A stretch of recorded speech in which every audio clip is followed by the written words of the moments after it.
దక్షిణాయన వర్ష ఋతో భాద్రపద మాస శుక్లపక్ష తృతీయ. ఇక ఈరోజు మంచి మాట.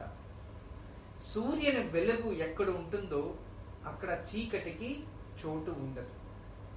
నిరంతరంగా సూర్యుని వెలుగుంటే అక్కడ ఏ కారణానికి చీకటి అనేది రాదు. అదే విధానంగా నిరంతరంగా మీరు కష్టపడుతూ ఉంటే కష్టాలు దగ్గరికే రావు. నిరంతరంగా అన్నిటినీ ఎదిరించే ఒక బలాన్ని పెంచుకుంటే మీకు కష్టాలే దగ్గరికి రావు. అంటే కష్టపడే వాళ్ళకి కష్టాలు దగ్గరికి రావు.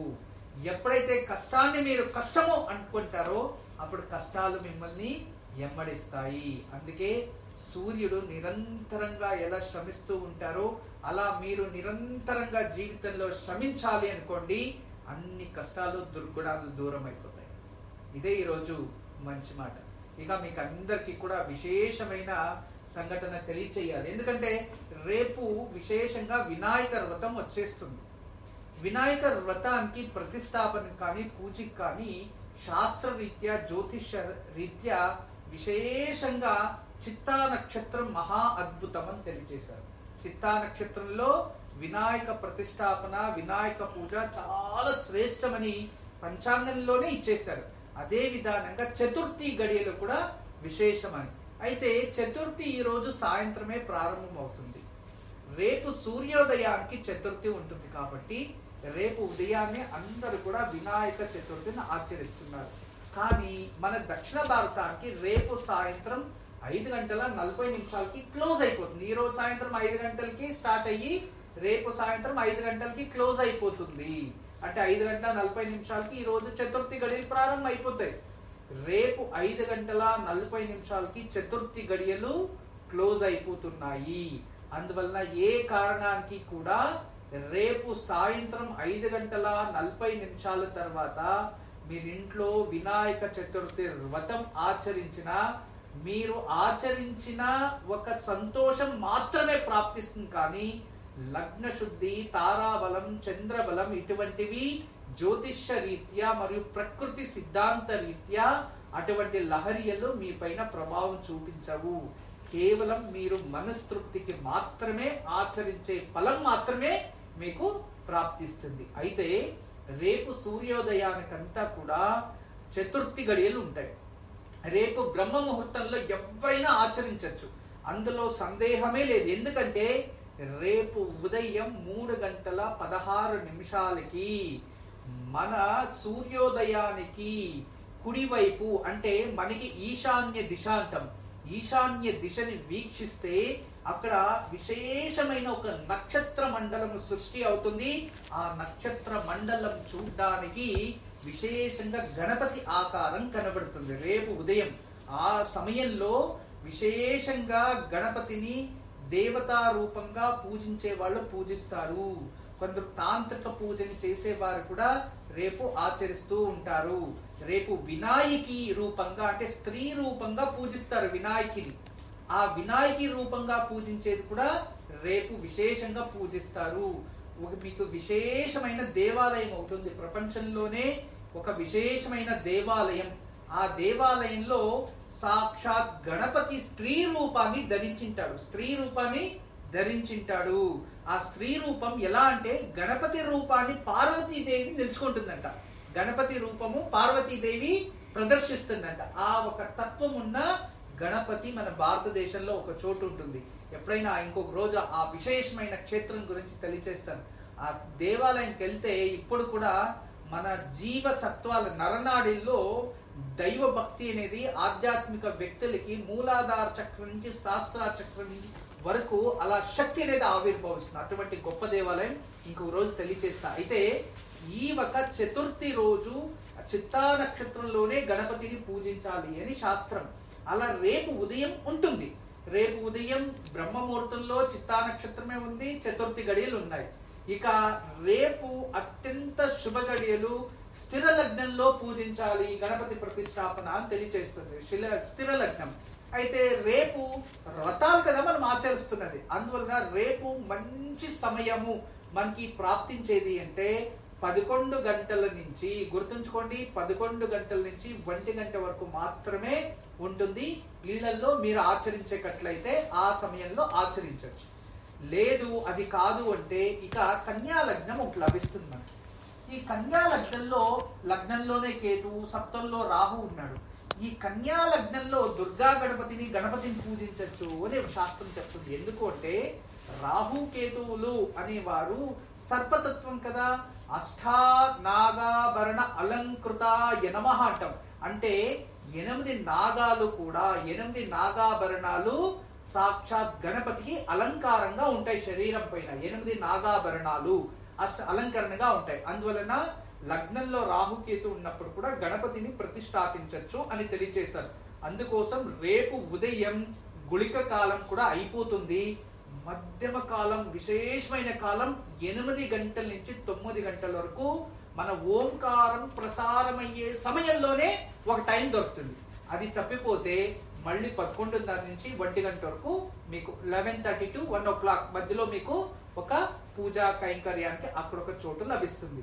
ఇక సాయంత్రం అంటారా 5:40 ఇక చతుర్థిను అయిపోతుంది, ఇక నక్షత్రం కూడా అయిపోతుంది. తర్వాత మీరు పూజించిన మనోభావం అంటే నేను పూజించాను కదా ఒక సాటిస్ఫాక్షన్ అయితే ఉంటుంది, కానీ నక్షత్ర తిథి బలం అనేది మనకి ప్రాప్తించదు. అందువల్ల మీరు ఆలోచించి రేపు ఏ సమయంలో చేస్తారో అది మీ ఇష్టం. అయితే రేపు ఉదయాన్నే మీరందరూ కూడా మనతో పాటు అంటే ఇక్కడ ఓంకార కార్యక్రమంలో మనమందరూ కూడా కలిసి చక్కగా గణపతిని పూజను ఆచరించవచ్చు. ఆ గణపతిని పూజను ఆచరించాలి అంటే సామాగ్రులన్నీ ఉండాలి కదా. నూతనంగా ఈ రోజు శుక్రవారం, ఈ రోజు సాయంత్రం చతుర్థి గడియలు ప్రారంభమవుతాయి. ఎంత అదృష్టం తెలుసా ఇలా కలిసి రావడం. సాయంత్రం చతుర్థి గడియలు ఉన్నాయి. ఈ రోజు సాయంత్రం 5 గంటల తర్వాత మంచిగా ఒక గణపతి విగ్రహాన్ని తీసుకురండి. మీరే పసుపుతో తయారు చేస్తే ఇంకా మంచిది, లేదు పుట్ట మట్టితో మీరో తయారు చేస్తే ఇంకా మహా అద్భుతం. లేదు మీరే క్లేతో తయారు చేసుకొని పూజించుకోవచ్చు. కానీ దయచేసి మీకు అందరికి దండం పెట్టి చెప్తున్నది ఏంటంటే గణపతిని మట్టిలోనే తయారు చేస్తున్నారు కదా. మట్టి అంటే సాక్షాత్ భూమాత, ప్రకృతి పవిత్రమైనది కదా మట్టి. ఆ పవిత్రమైన మట్టితో పూజించి మళ్ళీ ఆ పూజా ప్రతిఫలాన్ని పొంది మనం ఏం చేస్తాం, మట్టిని తీసుకెళ్లి అదే నీళ్లలో వదిలేస్తాం. అంటే ఇక్కడ ఒక సామెత ఎలా వచ్చిందంటే చెరువులో నీళ్లన్నీ తీసుకొని మళ్ళీ చెరువుల్లోకే వెళ్ళిపోతాయి.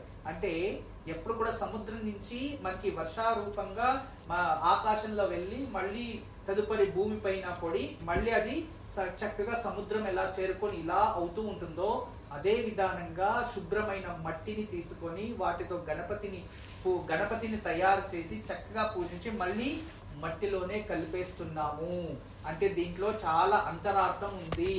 ఎందుకంటే బ్రహ్మతత్వము ఎక్కడి నుంచి వచ్చిందో మళ్ళీ అక్కడికే చేరుకుంటుంది. మనిషి ఆత్మ జననం మరణం అనేది ఇక్కడ చూపిస్తూ ఉంది. మన ఆత్మ ఎప్పుడైనా భగవంతుని నుంచి ఇక్కడికి వచ్చింది, మళ్ళీ ఆ భగవంతుని దగ్గర చేరుకోవడానికి మధ్యలో ఒక క్రియని చూపిస్తుంది ఈ గణపతి పూజా తత్వంలో. దీని అందరూ మీరు గుర్తుంచుకోవాలి. ఈ గణపతి పూజ అంత శ్రేష్టమైనది. ఇటువంటి శ్రేష్టమైన గణపతి పూజకి ప్లాస్టర్ ప్యారిస్ తో తయారు చేసిన గణపతులు, ఈ పిఓపి రిలేటెడ్ గణపతులు, ఇటువంటివన్నీ కెమికల్స్ తో తయారించిన గణపతుల్ని పూజించి వాటికి మన ప్రకృతికి విరుద్ధమైన రంగులని పూసేసి, కెమికల్స్ తో కలిసిన రంగుల్ని పూసేసి ఆ ప్లాస్టర్ ప్యారిస్ తో గణపతి అటువంటివి పెట్టి మనం పూజించడం వల్ల ఆలోచించండి, ప్రకృతి నుంచి వరాన్ని పొంది మళ్ళీ ప్రకృతికి అందించాలి అని గణపతి వ్రతం. ప్రకృతిని పొంది ప్రకృతికి అందించడం గణపతి వ్రత లక్షణం.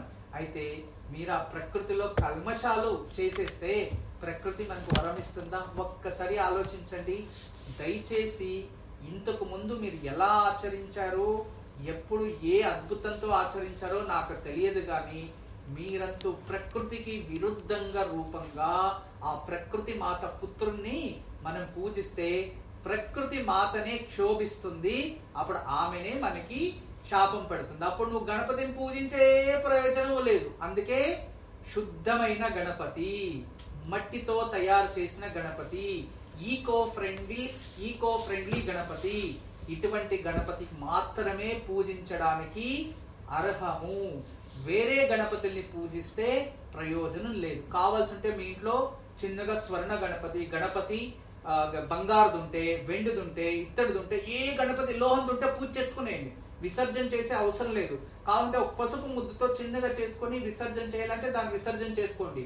కానీ ప్రకృతికి విరుద్ధమైన రంగులు, ప్రకృతికి హాని కలిగించే ప్రోడక్ట్స్ తో తయారు చేసిన గణపతిని పూజిస్తే ఖచ్చితంగా పూజ చేస్తే పాపమే వస్తుంది, కానీ పుణ్యఫలం అయితే దయచేసి రాదు. ఇదంతూ పరమసత్యం. దానివలన ఎటువంటి గణపతిని పూజిస్తారో మీ ఇష్టం. ఇక రేపు ఉదయం మన కార్యక్రమంలో గణపతి పూజని మనమందరూ ఆచరిస్తున్నాము. ఆచరించాలి అంటే గణపతికి పూజకు కావాల్సిన సామాగ్రులు కావాలి. మీకు ప్రతి సంవత్సరం మీరు మంటపం చక్కగా అలంకరించుకొని ఏమేమి చేస్తారో అది మీరు చక్కగా అలంకరించుకోండి. అయితే ఇక్కడ ఓంకార కార్యక్రమంలో మనము ఆచరించే సమయంలోనే మీరు కూడా అక్కడ ఆచరించడం మహా అద్భుతం కదా. అందుకే అది మహాపూజ, మహావేదిక అవుతుంది. శాస్త్రాలు పురాణాల ప్రకారం ఒక సమయంలో ఒకరు ఒక పూజని చేస్తూ ఉంటే దానికి ప్రతిఫలం తక్కువ ఉంటుంది. ఏకకాలంలో 100 మంది సహస్రాల మందిలో ఒకేసారి పూజను ఆచరిస్తే ఆ పూజా ప్రతిఫలం ప్రకృతిలో మహా అద్భుతంగా మారుతుంది. అది ఒక రకమైన విస్ఫోటకం అని కూడా చెప్పచ్చు. అంత గొప్ప దైవీ లహరిలు సృష్టి అవుతాయి. దానివల్ల ప్రకృతికి మంచిది, మనకి మంచిది. అప్పుడు ప్రకృతి మాత మన కోరికలను కూడా తీర్చేస్తుంది. అందువలన మీరందరూ కూడా పెన్ను పేపర్ చక్కగా రెడీ చేసుకొని ఉంచుకోండి. ఖచ్చితంగా ఈ రేపు ఉదయం 8 నుంచి 9 గంటల మధ్యలో ఎలా పూజించాలి అన్ని ప్రతి ఒక్కటి కూడా దీపం వెలిగించేతా నుంచి ఆఖరి మహామంగళారతి వరకు చక్కగా ఆచరించుకుందాం. అందరికీ నమస్కారం.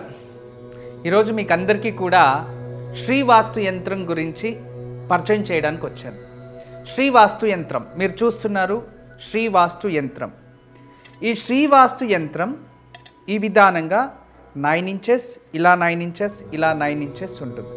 తదుపరి బ్యాక్ సైడు ఇలాంటి 9 చక్రాలు ఉంటాయి.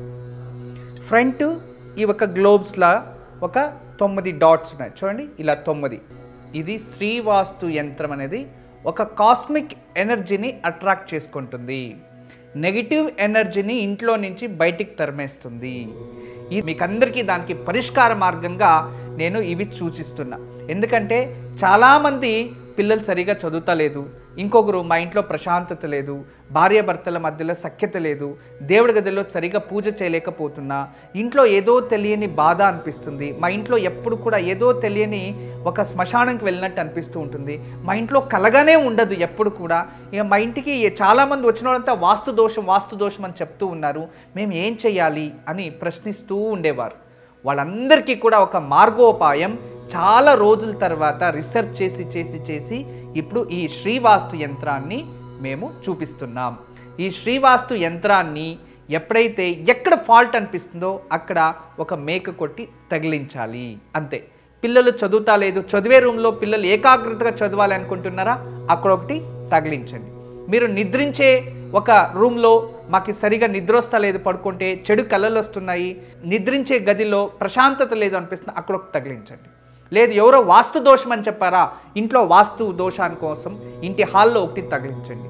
లేదా పూజ గదిలో ఏదో ప్రశాంతత లేదు, సరిగ్గా ఏకాగ్రత లేదు, మెడిటేషన్ చేయలేకపోతున్నా అంటే పూజ గదిలో ఒక మేక కొట్టి అక్కడ ఒకటి తగిలించండి. ఎక్కడైతే ఇంట్లో వాస్తు దోషం ఉంది అని ఎవరైనా చెప్తారో ఆ ప్రదేశంలో ఆ ప్లేస్లో జస్ట్ ఒక మేకు కొట్టి దాన్ని తగిలించండి. ఆ వాస్తు దోషం అక్కడి నుంచి వెళ్ళిపోతుంది. చాలా అద్భుతము, చాలా విశేషమైన శ్రీవాస్తు యంత్రం మీ వరకు తయారు చేయించాము. దీన్ని ఉపయోగించండి, దీన్ని లాభం పొందండి. నమస్కారం. వాస్తు యంత్రం సంప్రదించవలసిన నెంబర్లు 8844452334 040682766622.